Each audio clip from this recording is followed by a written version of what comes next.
क्या होता है? उत्तम। उत्तम, उत्तम मीन्स, उत्तम माने क्या होता है? कोई बताएगा आप में से उत्तम माने क्या होता है? उत्तम माने बढ़िया? बढ़िया नहीं होता। उत्तम का खाली सुनने शब्द है उत्तम, और इसका अर्थ बड़ा घटिया है। उत्तम का अर्थ बहुत घटिया है। उत्तम माने संधि विच्छेद करो इसका, उत्तम शब्द का। उत प्लस तम, उत प्लस तम इज इक्वल टू उत्तम। उत माने संस्कृत भाषा में होता है परमात्मा, उत। उत माने ईश्वर, अत्तम माने अंधेरा, अंधेरा माने अज्ञान।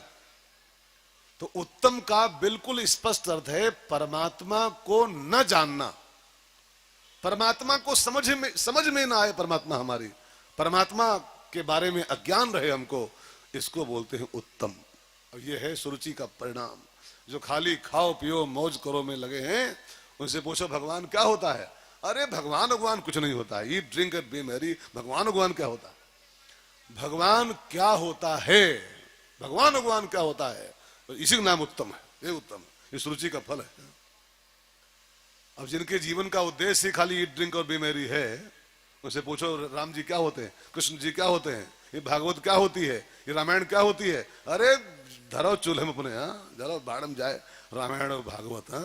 हम तो दारू पियेंगे और मौज करेंगे और रोटी खाएंगे, हम तो खाओ पियो मौज करो करेंगे, ये भागवत वगैरह धरो अपने पास। यही है उत्तम, यही उत्तम है। ये सुरुचि का फल। समझ में आ रहा? नहीं आ रहा? नहीं आ रहा? कठिन तो नहीं पड़ रहा है? हम भागवत ऐसा ही कहते हैं, अच्छी लगे और चाहे न लगे। आजकल भागवत माने हो गया, जानते हो क्या भागवत माने? खाली गाना बजाना, खाली गाना बजाना, फिर डांस कराओ, फिर डांस कराओ, फिर नचाओ, फिर नचाओ। ये भागवत आचार, क्या कथा हो रही है, क्या डांस कराते हैं पंडित जी। अब भागवत माने नचाए पाओ पंडाल को खूब बढ़िया, तब ये कहते हैं श्रोता लोग, ये महाराज जी ये क्या कथा सुनाते हैं, पूरा पंडाल डांस करता है, पूरा पंडाल झूमता है। ये कथा डांस के लिए होती है। भागवत का मिशन डांस है। कई कई कथाएं आप सुनो, दे डांस और दे डांस। अब लिखा है भागवत महापुराण ज्ञान यज्ञ, टाइटल ज्ञान यज्ञ है उसका, और खाली डांस पंडाल में होता है, खाली डांस नाच गाना होता है। भागवत का उद्देश्य है, भागवत का प्रश्न है, जो पुरुष बिल्कुल मरने के पास पहुंच गया हो वो क्या करे? इसके उत्तर में भागवत कही गई। अब जरा सोचो, जो मरने वाला हो उसको क्या करेगा, उसका मोक्ष हो जाए, इसके उत्तर में भागवत कही गई है। उसको डांस सुहाएगा, डांस करके मुक्ति मिलेगी। मुक्ति पाने को उपाय नाचो गाओ खाली बस। अरे जिसकी मौत करीब हो वो क्या उपाय करे, वो उपाय भागवत है खाली, कि मरने के पहले हम क्या कर ले जो हमारा मोक्ष हो जाए। सो बहनों भाइयों, ध्रुव और उत्तम नाम के दो बेटे हुए उत्तानपाद जी के। सुरुचि का बेटा उत्तम और सुनीति का ध्रुव। अब जानते हैं क्या हुआ? एक दिन उत्तानपाद जी छोटी रानी के बेटे को गोदी लिए बैठे थे, उत्तम को। इतने में वहां ध्रुव जी आए, सुनीति का बेटा ध्रुव आया, 5 साल का था, 5 years old। और उसने अपने पापा जी को प्रणाम किया और बाहें पसारी, पिताजी हम भी आपके बेटे हैं, गोदी ले लो, हमको भी गोदी उठाओ। तो उत्तानपाद को माने दुलार उत्पन्न हुआ, बेटा है उनका, पुत्र है, वो भी बाहें पसारे खड़ा है, पिताजी गोदी लो हमको भी। तो उत्तानपाद ने उत्तम को उतार दिया गोदी से, उन्होंने सुरुचि के बेटे को उतार दिया और ध्रुव को उठा लिया। अब ये सीन सुरुचि कहीं देख रही थी, सुरुचि। और सुरुचि जो देखी कि उत्तानपाद ने हमारा बेटा उतार करके हमारी सौत का बेटा उठा लिया, ध्रुव को उठा लिया गोदी में, वो भागी भागी आई और ध्रुव की टांग पकड़ करके गोदी से खींचा और उसको दूर फेंका और उसको बहुत डांटी, अभागे बालक, तेरे भाग्य में ये गोद कहां लिखी है? तो मेरी सौत का बेटा है, उस अभागिन का बेटा है, नसीब में तेरे ये गोद कहां लिखी है? इस गोदी में बैठना चाहते हो उत्तानपाद जी की, तो जंगल जाओ, तपस्या करो और तपस्या करके भगवान से मांगो कि अगली बार तुम मेरे बेटे बन के आओ, सुरुचि के बेटे बनो, तब तुम इस गोदी के हकदार बनोगे। भाग भागे यहां से। और अभागा कह के उसको भगाया, जब पिता की गोदी से छीन के फेंक दिया। 5 साल का बच्चा रोता हुआ अपनी मां के पास आया, ध्रुव। वो कहा, माँ क्या मैं अभागा हूं, इतना अभागा हूं कि मुझको मेरे पिता की गोदी का हक नहीं है, मुझको मेरे बाप की गोदी से वंचित कर दिया गया। मुझको बोली छोटी माँ की तो अभागा है, अभागिन का बेटा है, भाग यहां से। सुनीति मैया को बड़ा कष्ट हुआ कि मेरे बेटे को उसका हक छीन लिया गया। बाप की गोदी बेटे का हक होती है, बेटे का अधिकार होती है, और मेरे बेटे का अधिकार छीना गया, उसके पिता से उसको वंचित कर दिया गया। मन में तो बड़ा दुख हुआ सुनीति को, लेकिन वो रोई नहीं। मैं भी रोऊंगी तुम्हारे बेटे का सारा साहस टूट जाएगा। उसने कहा, बेटा तुम रोना मत, दुखी मत होना। अगर तुमको तुम्हारे पिता की गोदी से वंचित किया गया है तो मैं तुमको एक और पिता का पता बताऊं। एक और पिता है संसार में, जो संसार के सारे पिताओं का पिता। ये पिता तो खाली किसी किसी के होते हैं, लेकिन संसार के सारे पिताओं का जो पिता है वो परम पिता परमात्मा। अब तू इस पिता की छोड़, इसको अवॉइड कर तू। अब तू जा और संसार के जो सारे बापों का बाप है उसकी गोदी में बैठ जा, जंगल जा, तपस्या कर, और तपस्या करके भगवान को प्रसन्न कर, उनकी गोदी में बैठ के दिखा दे संसार को। अब जानते हैं मित्रों, 5 साल का नन्हा सा बालक ध्रुव अपनी माँ के परमिशन से, माँ के आदेश से भगवान की गोदी में बैठूंगा, मैं परम पिता गोदी में बैठूंगा, ये भाव लेके और बियाबान जंगल की ओर प्रस्थान किया उसने। और जब प्रस्थान किया तो मन में एक संकल्प किया। लिखा है भागवत में, जब ध्रुव जी घर से निकल रहे थे जंगल के लिए, भगवान को पाने के लिए, तो निकलने के पहले एक प्रतिज्ञा किए मन में कि देहम व पातयामी कार्यम व सिद्धयामी। या तो भगवान की गोदी में बैठूंगा और नहीं तो अपने प्राण वहीं छोड़ दूंगा, प्राण छोड़ दूंगा। और इतना अखंड संकल्प करके ध्रुव भैया ने कदम घर से बाहर निकाला। ध्यान देना मित्रों, किसी भी कार्य में सफलता पाने का सूत्र है ये। आप किसी भी काम में सक्सेसफुल होना चाहते हो, उसका एकमात्र सूत्र है कि मैं ये काम करके ही रहूंगा। इस बात का अखंड संकल्प करो। हमारा संकल्प जब ढुलमुल होता है, हमारा कमिटमेंट जब पक्का नहीं होता है, हम लोग दुविधा में जी रहे हैं, होई कि ना होई। कोई काम शुरू होता है, जो शुरू करने को हो, तो काम शुरू करने के पहले इंसान ऊहापोह पड़े, ये काम हो पाई कि ना हो पाई, ये होई कि ना होई। और आप सब जानते हो, दुविधा में दोनों गए, माया मिली और न राम। जो ऊहापोह वाले हैं कि होई कि ना होई, वो कभी सफल नहीं होते हैं किसी भी काम में। सफलता पाने का मूल मंत्र है संकल्प करो, इस काम को करके ही दम लूंगा। हनुमान जी क्यों सफल हो जानते हैं? आज मंगलवार है, हनुमान जी क्यों सफल हो मालूम है? उनका संकल्प था, राम काज कीन्हे बिनु मोह कहां विश्राम। जब तक राम का काम पूरा नहीं कर लूंगा, मैं आराम से बैठूंगा ही नहीं, चलता ही रहूंगा, चलता ही रहूंगा और सफलता पा। तो भाई बहनों, ये सूत्र है। एक बड़ा बढ़िया पिक्चर में गाना था, एक फिल्म बचपन में देखी थी मैं, लैला मजनू, अच्छी पिक्चर थी, बहुत बढ़िया गाना उसमें था, गाँव में रहता था।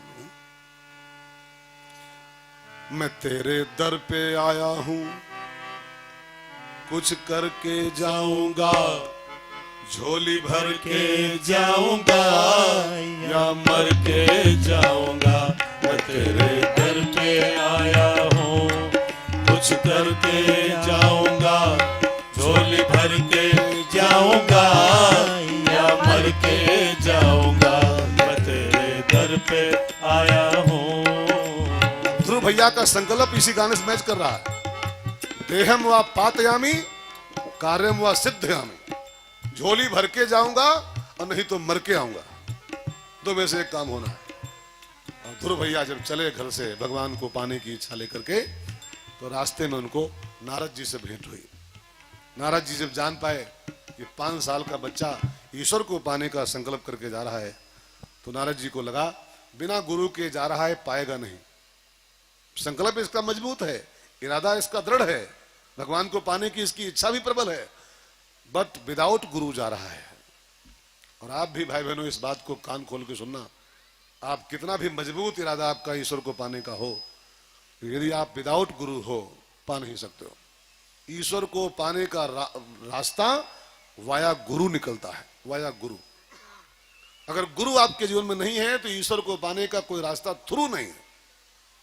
विदाउट गुरु कोई मार्ग बना ही नहीं भगवान को पाने का, वाया गुरु निकलना पड़ता है। तो नारद जी को लगा जा रहा है ईश्वर को पाने, विदाउट गुरु जा रहा है, विद गुरु मिलता है ईश्वर, विदाउट गुरु नहीं। तो नारद जी को लगा मैं ही इसका गुरु बन लेता हूं, और नारद जी ने उस बालक को, ध्रुव को दीक्षा दे दिया, और दीक्षा में उसको मंत्र दिया, ओम नमो भगवते वासुदेवाय, और आज्ञा दी वृंदावन जाओ, जमुना में नहाओ, वहीं बैठ के जमुना तट पर इस मंत्र का जाप करो, तुम्हें ईश्वर की प्राप्ति बहुत शीघ्र होगी। अब नारद जी के दीक्षा पाकर के, नारद जी का आदेश पाकर के बालक ध्रुव पहुंचा वृंदावन, जमुना में स्नान किया और गुरु से प्राप्त मंत्र का अखंड जाप करना शुरू किया। ध्रुव भैया गा रहे हैं, भगवान का मंत्र जप रहे हैं, थोड़ा सा आप सब लोग जपो मेरे साथ, जपो सब लोग।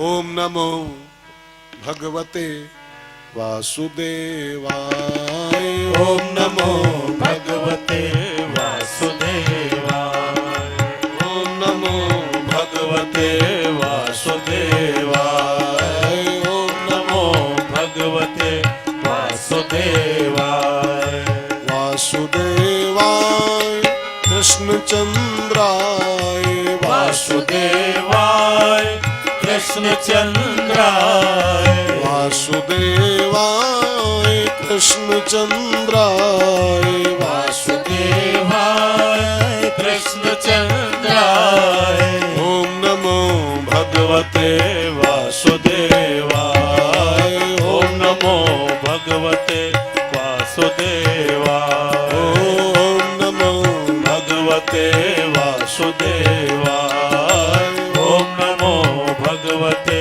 वासुदेवाय, वासुदेवाय रामचंद्राय, वासुदेवाय रामचंद्राय, वासुदेवाय रामचंद्राय, वासुदेवाय रामचंद्राय, ओम नमो भगवते वासुदेवाय, ओम नमो भगवते वासुदेवाय, ओम नमो भगवते वासुदेवाय, ओम नमो भगवते वासुदेवाय। 5 महीने बीते, छठा महीना ध्रुव जी को जो शुरू हुआ भजन में, तो लिखा है जो परमात्मा जन्मों जन्मों के बाद भी नहीं आता है, वो परमात्मा 5 महीना पूरा होते ही ध्रुव जी को, छठा महीना लागू होते ही भगवान ध्रुव जी के सामने दर्शन देने प्रकट हो गए। अब यहां पर एक क्वेश्चन बनता है मन में, एक सवाल पैदा होता है कि जो परमात्मा युगों युगों में आता है, संभवामी युगे युगे, कभी कभी युगों के बाद भी नहीं आता है, वो परमात्मा विद इन 6 मंथ ध्रुव के सामने 6 महीने में प्रकट हो गया। क्यों? कौन सा कोटा है उसके पास, कौन सा रिजर्वेशन के उसके पास ले आरक्षण लगाए बैठा है? जो परमात्मा जन्मों के बाद नहीं आता वो 6 महीने में कैसे आ गया? इसका बहुत बढ़िया उत्तर महात्माओं ने खोजा है, ध्यान देकर सुनिएगा। ध्रुव भैया बालक हैं, बच्चा, और बालक माने एज नहीं होता है, कोई एज नहीं, बालक माने जिसके अंदर कोई छल नहीं है, जिसके अंदर कोई कपट नहीं है, जिसके अंदर कोई होशियारी नहीं है, जिसके अंदर चतुराई नहीं है, उसका नाम बालक होता है। और ध्यान देना भाई बहनों, भगवान राम ने रामायण में कहा है 6 महीना तो बहुत बड़ी बात है, बहुत बड़ी बात। बालक बन के चतुराई छोड़ के भजन करना शुरू कर दो तो मैं भजन शुरू करते ही तुरंत आपके सामने आ जाऊंगा। रामायण में एक चौपाई पढ़ी आप, राम जी कहते हैं,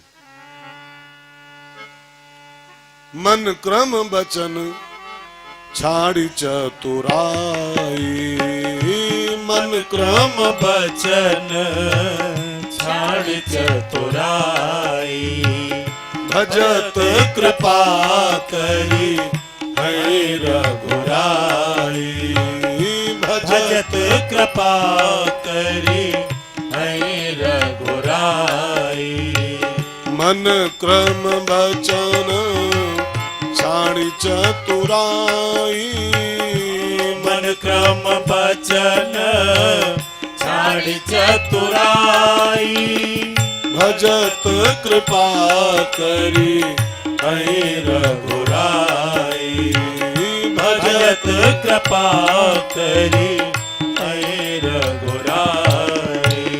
जरा इस चौपाई का अर्थ निकालो। मन, क्रम, वचन। मन से, वचन से, कर्म से, तीनों चीजों से छाण चतुराई। चतुराई माने, चतुराई माने क्या होता है? होशियारी। चतुराई माने छल कपट प्रपंच।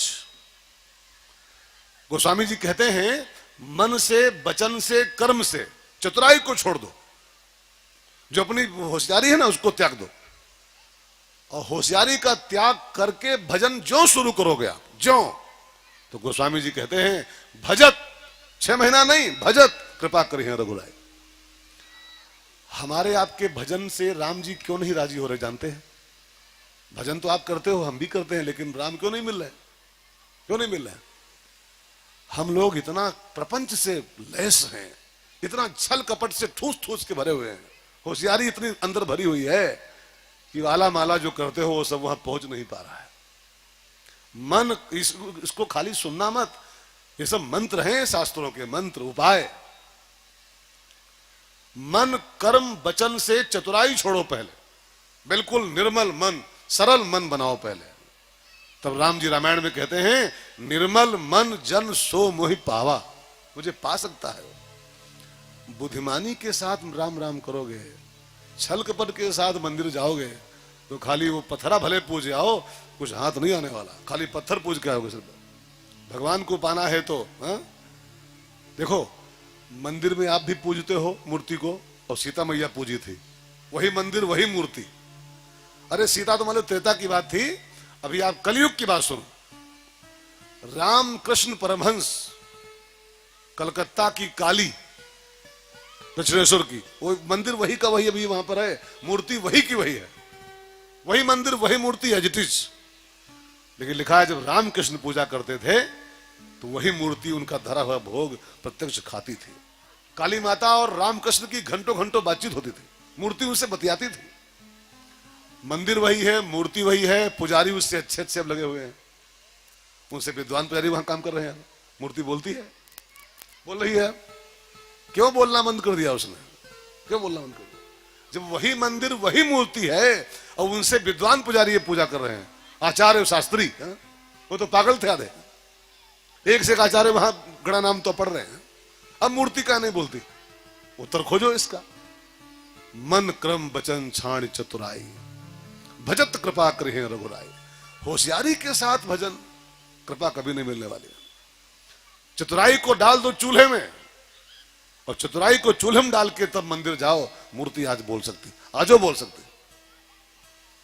ध्रुव बच्चा है, बच्चा माने छल कपट से विहीन, अहंकार से मुक्त, प्रपंच से मुक्त, चतुराई से मुक्त, सरलता से लैस।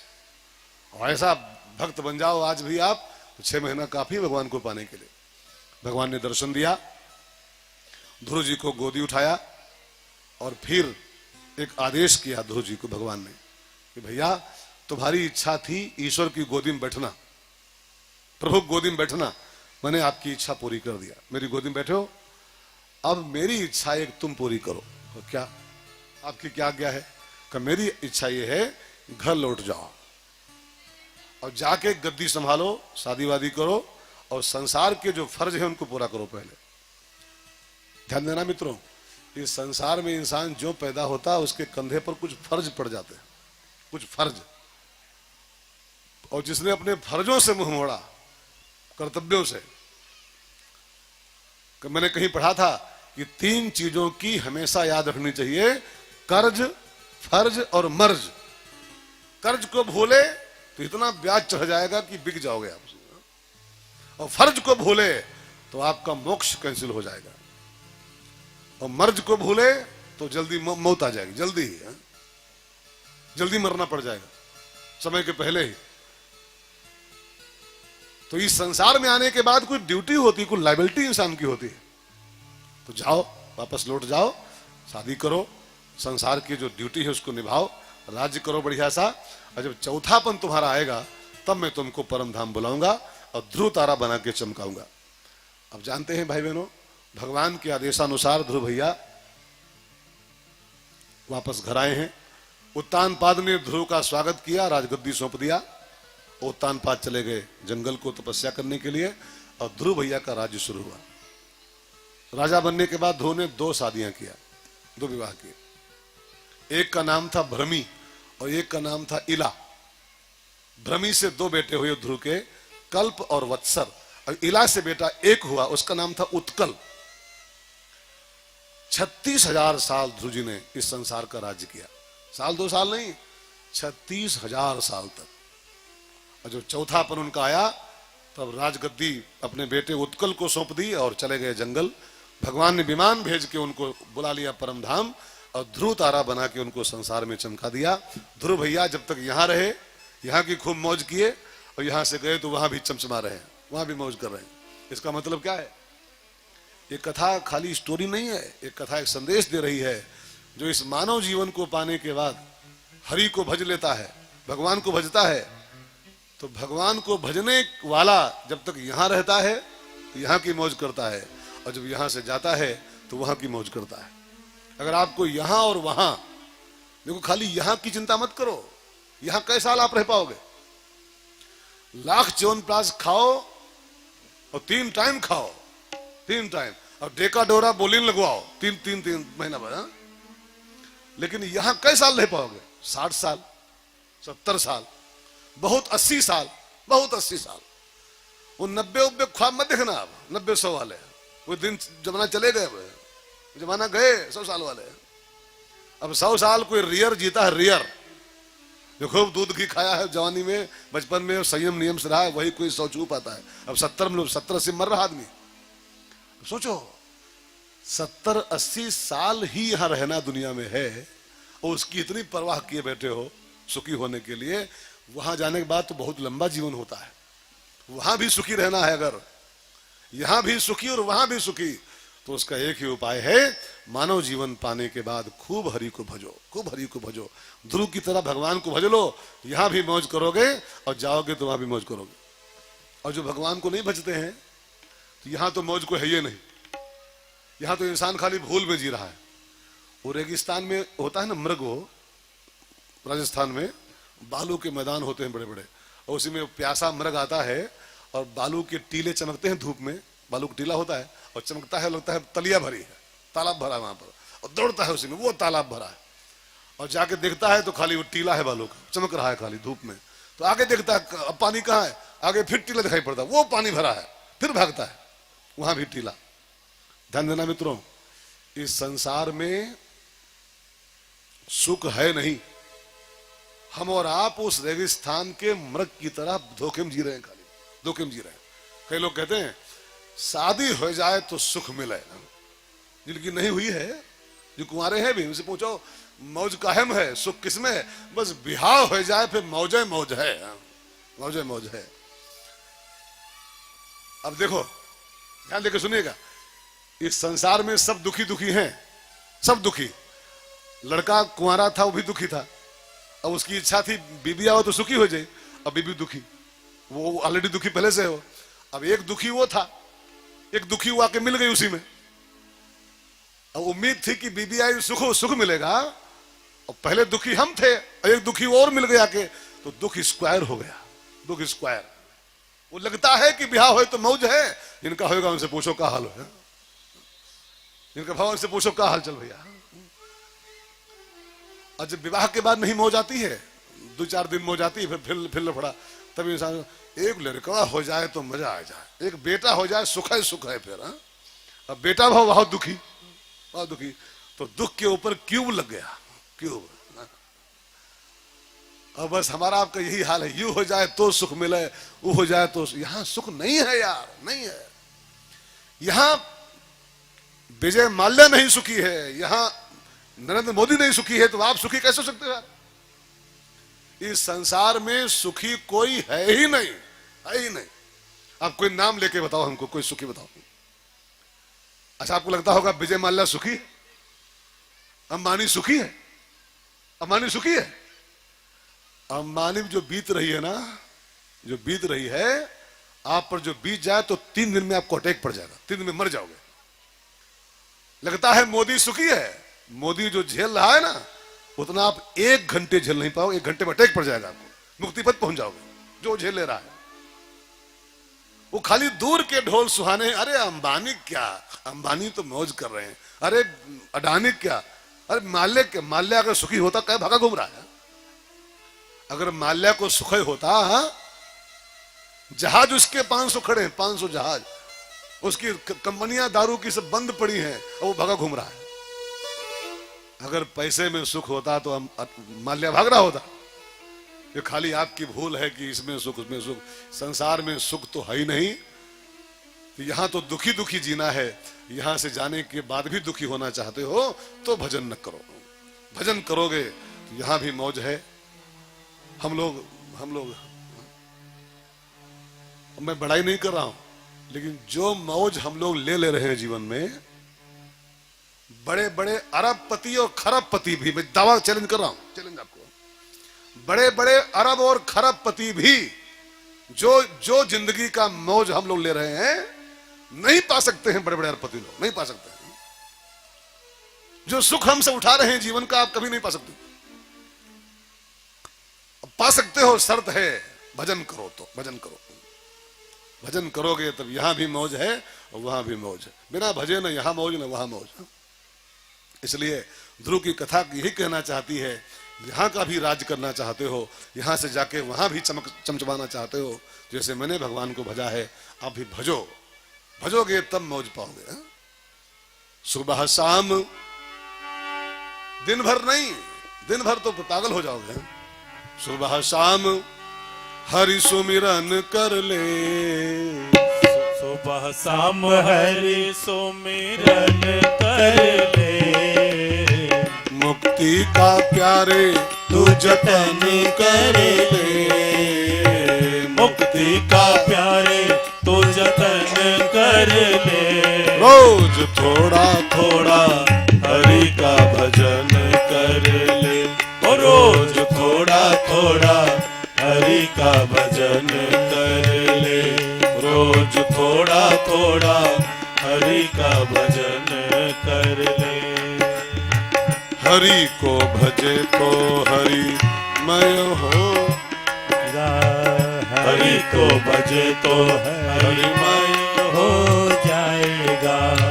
भक्ति से आत्मा का मैल छूट जाएगा, भक्ति से आत्मा का मैल छूट जाएगा। आत्मा से हरि का मिलन कर ले, आत्मा से हरि का मिलन कर ले। रोज थोड़ा थोड़ा हरि का भजन कर ले, रोज थोड़ा थोड़ा हरि का भजन कर ले, रोज थोड़ा थोड़ा हरि का भजन कर ले। और सुनो, जो तू ना हरि के भजला, अगर भजन नहीं किए, रामायण में एक चौपाई है,